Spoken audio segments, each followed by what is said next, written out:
Welcome back to Arc Maine, open right now at the Maine Historical Society. It's an exhibit all about golf. Joining us now is Henry Caiazzo, the curator of the early days of Maine golf, a visual history. Thank you so much for joining us, Henry, this morning. Thank you for having me. This is so cool.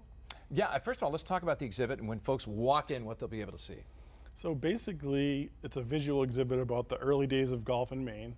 I just picked out a lot of interesting photographs and material from our collections, dating back to the earliest days, but also, throughout the 1920s. Why does golf in Maine have a bit more of a unique history compared to, other New England states? I think it's just our varied terrain, from the mountains to the seaside, and then all the tourists and people coming early on, that they sort of built courses up in Bar Harbor and places like that. So it just gives it a very unique feel. This exhibit is between what, the 1888 and 1940. Why did you pick that era? I just wanted to keep it pretty early. I had to put a lid on it because I could have filled the whole space up. So I sort of went from the earliest days of organized golf in Maine and just sort of finished in the 40s when our collections sort of stopped there really for this stuff. And there are so many golf courses, within the state.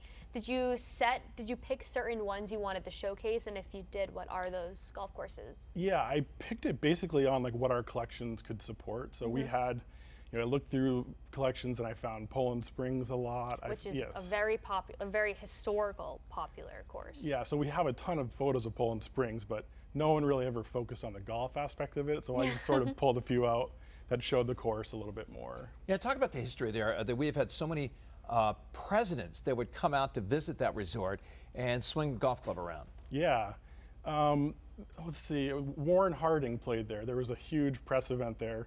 We actually have photos in several different collections of him teeing off, smoking cigars, and all the media there at the time. So it's really interesting, yeah. And I think a few presidents have played there too, I believe. Yeah. Right? Poland Springs one? Yeah, Warren G. Harding, yeah. So cool. And then President Taft up at Kibo Valley. Yes, I heard about that. He has the notorious 17 strokes on one of the holes. Sounds like everyone, they have a plaque there. Everyone knows about it, so yeah. A 17. It was at least a 17. I mean, I know I played it and I felt that. Probably 12 putted or something, right? First of all, what gave you the idea to put this together with all the things that go on at this Historical Society? So we've been really focusing on just creating new content, and I like golf, so selfishly, I had the opportunity to comb through our archives and kind of pull out new stuff that people hadn't seen for a long time. So basically selfish motives and me wanting to write a story about golf and then ultimately an exhibit. Well, I don't think it's selfish because I think that, Poland Springs, I did not know about the history of all the golf courses in Maine, and I feel like it inspires people to look more into the history of Maine too. Yeah. Can you share one fun fact from the exhibit that you think our audience would be interested in?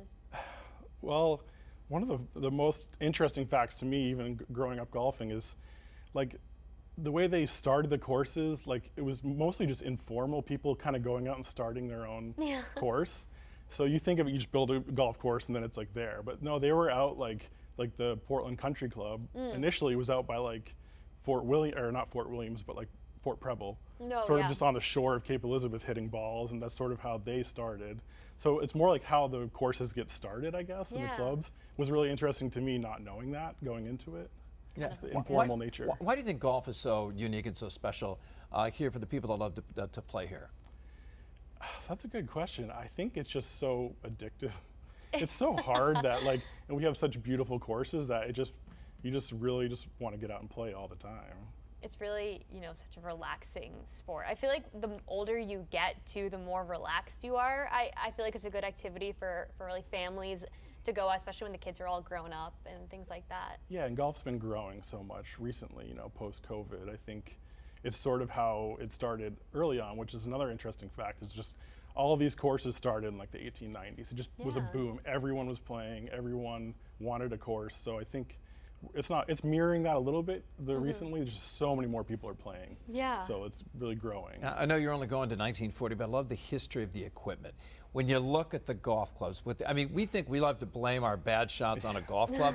Think about what they did way back in 1888, just a piece of wood. Yeah.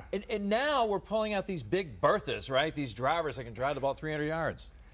Yeah, we have no excuse to stink at golf, and you know, at least I still do.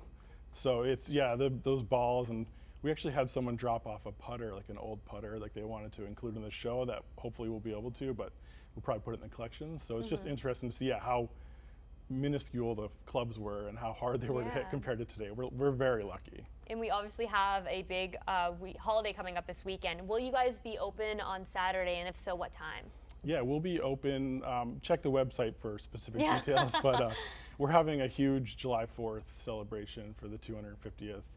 There's a concert at City Hall in Portland, and then we're moving up to the Historical Society to view the Declaration of Independence and our exhibits. So come see the Pathways to Freedom exhibit and the early days of Maine golf. And they actually, Pathways for Freedom, they've been on our show before to talk about that. Yeah, why not go to the Maine Historical Society on the 4th of July? How fun is that? Yeah, we'll have refreshments, the exhibits will be open, and it'll be a great day. AC?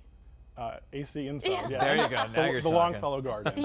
Hey, and it's not just all about golf, but talk about how important it is to keep track of history and appreciate it and things like that. So, especially in like New England. Yeah, I mean that's definitely like my passion. We have Maine Historical Society collects everything from Maine, and we have huge collections that we just keep trying to tap into. And you know, part of my job as a digital archivist is just to find stuff and put it online to kind of tee up researchers to give them more stuff to learn, and just make it easier for people to learn Maine history. So that's our goal, is Maine history, making it accessible, and you know, just promoting Maine. And for those looking to visit the exhibit maybe today or this weekend, what's your website and where are you located? MaineHistory.org and 489 Congress Street. Amazing. Thank you, Henry, so much for coming on. This is so exciting. Thank you very much. Yeah, I can't wait to check it out. Hey.